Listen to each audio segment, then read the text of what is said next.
is as close as your next prayer.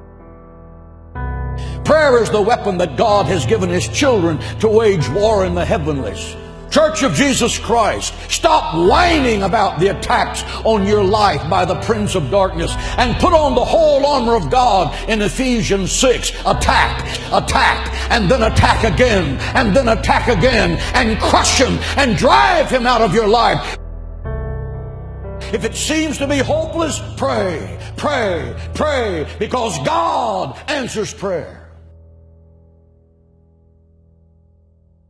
Moses prayed, and the sun was arrested in its courses by the hand of God as Joshua crushed the enemies of Israel. Elijah prayed, and forked tongues of fire laced across the heavens and consumed the sacrifice soaked with 12 barrels of water.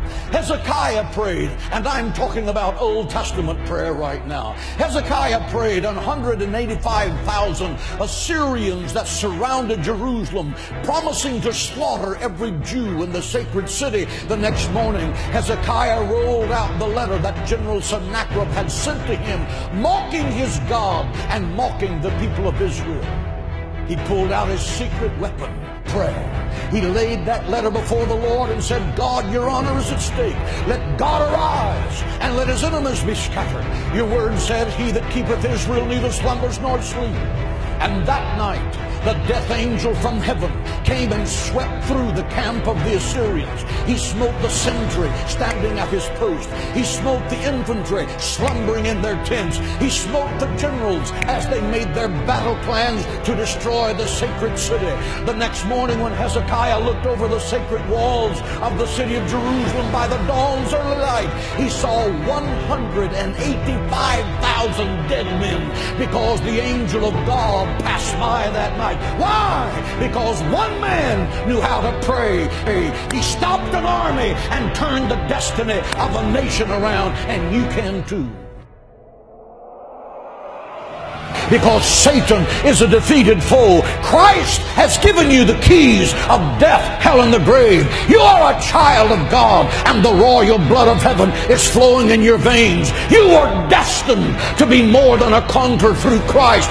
Think like it, act like it, and talk like it every day of your life. And believe that God can do the impossible. Jesus said, my house shall be called a house of prayer. If you want power with God, learn to pray. If you don't know how to pray, you will never be successful.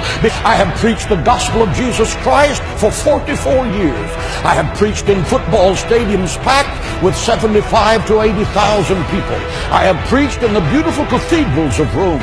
I have preached in the mud huts of third world nations. I have preached to millions of people around the world by radio and television. Why did it happen?